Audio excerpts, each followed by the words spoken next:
આજના સમયમાં લગભગ મોટા ભાગના માણસોને જ્યારે ખૂબ અનુકૂળતા હોય છે, ઘરમાં રહેવાનું મોટું મકાન હોય, બધી રીતે અનુકૂળ હોય, વ્યવસાય સારો હોય, ઘરની અંદર પણ સંતોષ હોય, સંતાનો હોય, સંતાનો પણ ખૂબ સારા હોય અને ઘરની અંદર પોતાના બધા જ માણસો ઉત્તમ રીતે રહેતા હોય, જેને આપણે એમ કહી શકાય કે દુનિયાનું બધું જ સુખ હોય, તેમ છતાં પણ એના મનમાં સુખ મળતું નથી. એને કેમ લાગે છે? હજી કંઈક અધૂરું લાગે છે.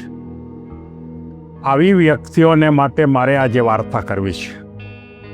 આજની વાર્તા સુખ વસ્તુઓમાં કે સાધનમાં નથી, પણ મનના વિચારોમાં છે, મનની સ્થિતિમાં છે.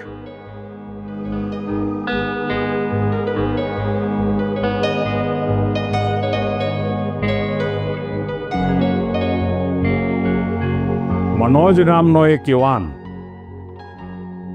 ધીમે ધીમે પોતાનો વિકાસ કરતા શહેરની અંદર એક પ્રતિષ્ઠિત વ્યક્તિ તરીકે રહેતો હતો.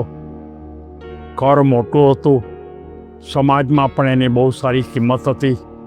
ઘરની અંદર ફર્નિચર પણ બહુ સારું. એના 2 દીકરા, 1 દીકરી અને સાથોસાથ એના માતા પિતા પણ સાથે રહેતા હતા. એટલે કે જેને આપણે એમ કહી શકાય કે આનાથી વધારે સારું સુખ કોઈને ન હોય. પણ એ મનોજના મનમાં કાયમ માટે એમ રહેતું હતું કે આમાં કંઈક અધૂરું લાગે છે.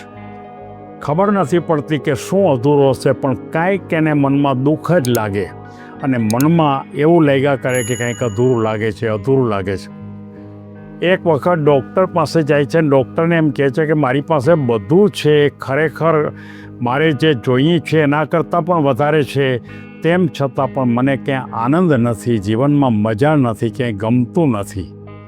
ત્યારે એ ડૉક્ટર એમ કહે છે કે ભાઈ, તમારા વિચારોમાં કંઈક ફેરફાર કરો.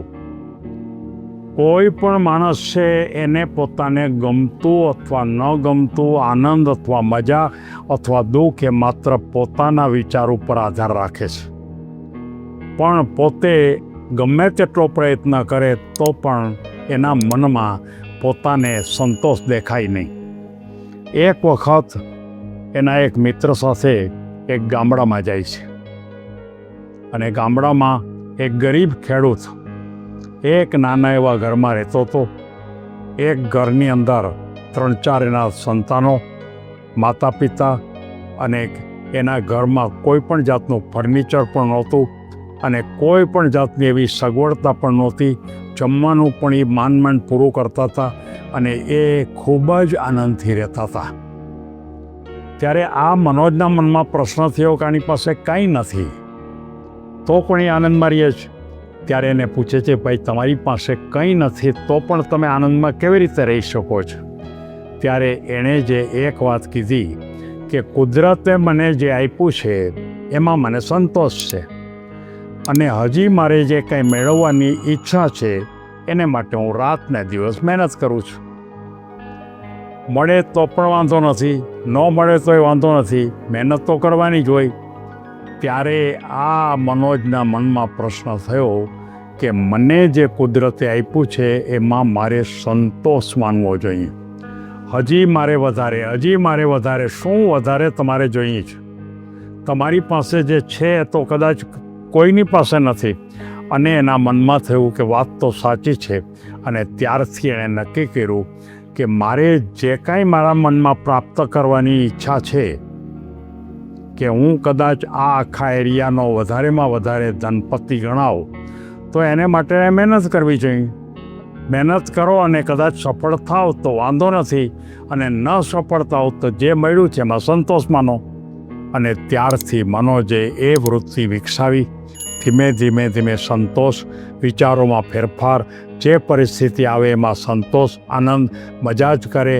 અને એક દિવસ એ ઘરની અંદર જે આનંદ નહોતો, જે ઉલ્કાપાત હતો, ઘરની અંદર શાંતિ નહોતી, એને બદલે ઘરમાં શાંતિ પણ આવી ગઈ. અને આ મનોજે એક ચોક્કસ પ્રકારનો સંદેશો સમગ્ર સમાજને આપ્યો કે જિંદગીમાં તમારી પાસે કેટલું છે એ અગત્યનું નથી, પણ તમારી પાસે જેટલું છે એમાં સંતોષ માનો. અને તમને જો ઓછું લાગતું હોય તો તમે એની પાછળ મહેનત કરો, અને જો મળે તો એ તમે લઈ અને તેનો ઉપયોગ કરો. પણ જો ન મળે તો પણ તમને કુદરતનો આપણે આભાર માની અને આપણે આપણા જીવનને તંદુરસ્ત રાખવું જોઈએ. સંતોષ અને જેને આપણે એમ કહી શકાય કે આનંદ, આ બે પરિભાષા એક સાથે આવશે. તમને જો સંતોષ આવશે તો જ આનંદ મળશે.